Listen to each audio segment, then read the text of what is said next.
জেঠুমনি, দিদি খুব ভালো কাজ করেছে একটা জীবনে।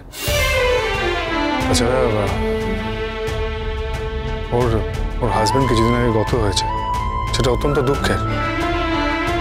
কিন্তু তাই বলে দিদি তার নিজের জীবনটা বাঁচবে না, নিজের জীবনে অন্য কিছু করবে না, সব জলাঞ্জলি দিয়ে দেবে, তা তো হতে পারে কি? তাছাড়া ঈশানদার কিছু লিমিটেশন ছিল, কিছু জিনিসও পছন্দ করতো, আমরা তো সেটাকে শ্রদ্ধা জানাতে পারি না। সেটা শ্রদ্ধা জানালে সেটাকে আননেসেসারি করা হয়। আজ দিদি যা অ্যাচিভ করেছে, যে অ্যাওয়ার্ড পেয়েছে, সেটা সম্পূর্ণ নিজের ক্রেডিটে পেয়েছে, নিজে অর্জন করছে। এছাড়া কত মানুষ, কত মেয়ে নাচ গান অভিনয় কত কিছু করে, তাদের কত ভালো কাগজে আর্টিকেলস বেরোয়, ছবি বেরোয়। তো আমরা তো তার সম্বন্ধে কোনো কিছু বলতে যাচ্ছি না। এক্ষেত্রে কেন বলছি? দেখো, এই ব্যাপারে কথা হচ্ছে তাই বলছি। ও আমাদের বাড়ির বউ, তাই কিছু কিছু জিনিস তো চোখে দেখতেও খারাপ লাগে, তাই না? সেটা আর কখন বোঝে বৌদি? বড়দি, কোনটা দেখতে খারাপ লাগছে? ওই যে মেয়েটা নতুন বিয়ে হলো, তো কয়েকদিনের মধ্যেই স্বামীটা মারা গেল। তারপর কোনো দুঃখ টুক্ষ নেই, আবার বাজাতে চলে গেল। তারপরে শুনলাম তো ওর স্বামী শ্রাদ্ধের সময় প্রথম স্বামী এসে হাজির। খুব ভালো ব্যাকগ্রাউন্ড তো বলতে পারবে না, গর্ব করার মতো কিছু নেই। দেখো কিভাবে প্রাইজ পেয়েছে।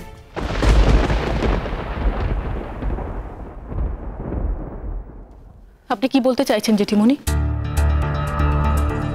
আমি তোমায় তো কিছু বলিনি।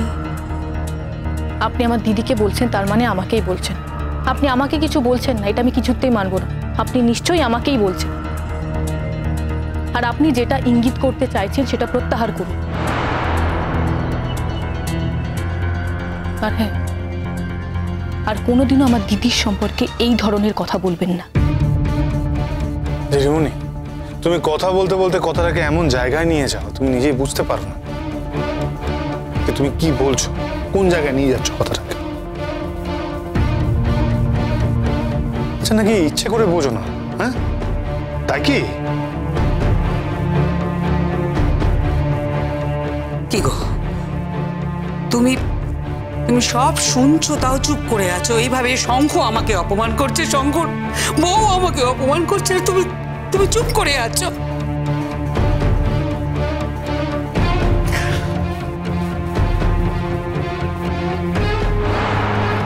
বর্দা, তুমি কেমন যেন একটা হয়ে যাচ্ছ, জানো তো? বাড়িতে বউদের এত সম্মান, আর প্রত্যেক মুহূর্তে সেই সম্মান ধুলোয় মিশে যাচ্ছে, আর তুমি চুপ করে দাঁড়িয়ে আছো, কিছুই বলছো না। না না বর্দা, আমার এগুলো একদম ভালো লাগছে। তোমার সব ব্যাপারে কথা বলার দরকারটা কি? আমি কি সেদি বলতে গেছি? ওই তো এসেছে, ওই তো এসব বলতে এসেছে আমাদেরকে। আমাদের দিদির ছবি দেখাচ্ছে, আমরা দেখতে চেয়েছি। আমি বুঝতে পারিনি জেঠিমণি, আমার সম্পর্কে আপনাদের তো রাগ ছিল, কিন্তু আমার দিদির সম্পর্কেও আপনারা এত বিরক্ত?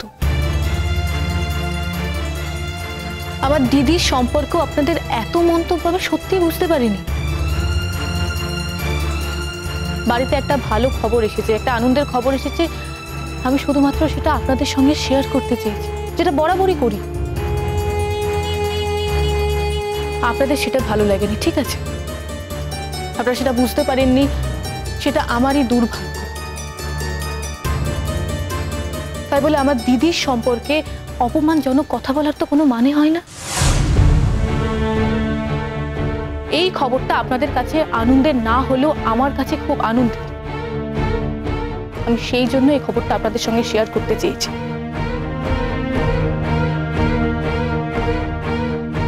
আমি হাত জোর করে ক্ষমা চাইছি। আমার বাপের বাড়ি সংক্রান্ত আমি আর কোনো কথা আপনাদেরকে বলবো না। বলছি তোমার বাপের বাড়ির যা সুবাস, বলার কিছু দরকার নেই, এমনি আমাদের কাছে এসে পৌঁছে যায়। তোমার ওই জয়বাবু শ্রাদ্ধের দিন আমার দিদির যে আগের হাজবেন্ড ডিস্ট্রিক্ট, তুমি কি বলেছিলে? দেখো আমরা ঠিক জেনে গেছি। চলে আসে খবর, ঠিক চলে আসবে, অসুবিধা নেই, ঠিক খবর চলে আসে। আসলে সমস্যাটা কি হচ্ছে বলুন তো, আপনারা না ভালো জিনিস নিতে পারেন না। আপনারা যে কথাগুলোর মধ্যে তর্ক বিতর্ক থাকে, যে কথাগুলোর মধ্যে মানুষকে অপমান করা থাকে, সেই কথাগুলোই শুধু আপনাদের কানে পৌঁছায়। আর পৌঁছে দেওয়ার লোকও তো অভাব নেই। প্রত্যেকটা মুহূর্তে আপনারা মনে করিয়ে দেন আপনাদের আর আমাদের স্ট্যান্ডার্ডের মধ্যে ডিফারেন্ট আছে। আপনাদের ক্লাস আর আমাদের ক্লাস এক নয়। আচ্ছা, আপনারা আমাদেরকে এতটা হেট করেন, এতটা ঘেন্না করেন? আজকে যদি আমার বাপের বাড়ি আপনাদের মতো বড় লোক, আপনাদের মতো স্ট্যাটাস থাকত, তাহলে এই কথাগুলো বলার আগে আপনারা 10 বার ভাবতেন। তখন আমার দিদিকে আপনারা মাথায় তুলে নাচতেন, ফুলের তোড়া দিয়ে আমার দিদিকে উৎসাহ করতে যেতেন। এই জিনিসগুলো না, এই জিনিসগুলো আমার কাছে হিপোক্রেসি মনে হচ্ছে। আর আপনারা হলেন হিপোক্রেট।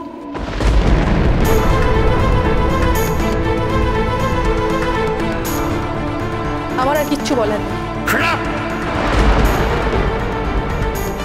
শঙ্খ, মোহরকে কথা বলতে বারণ কর।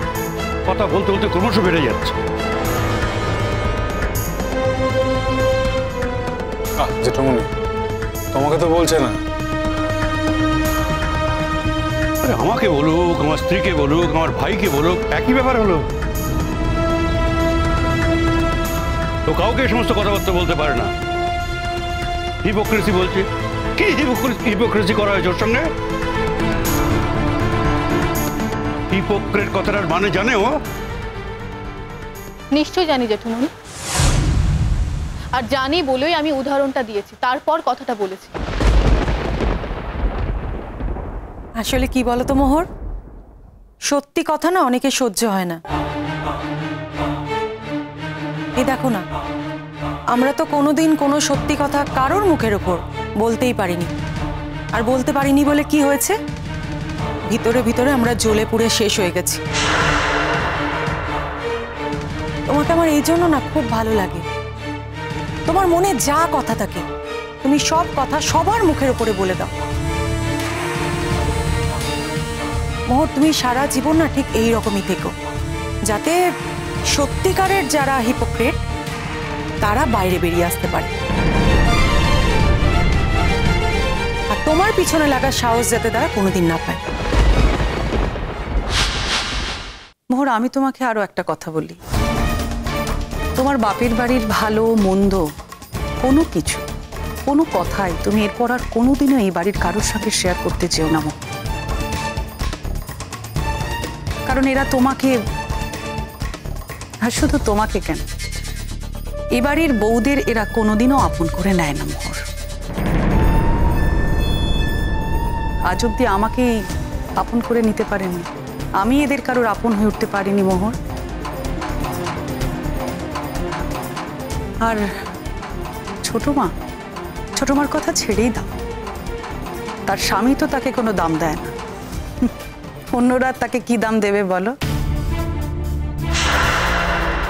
আর হ্যাঁ, আমার স্বামী আছে, শুনেছি, নামেই শুধু শুনেছি। বিয়ের পর থেকে তো তাকে আর একটা দিনও দেখার সুযোগ হয়নি।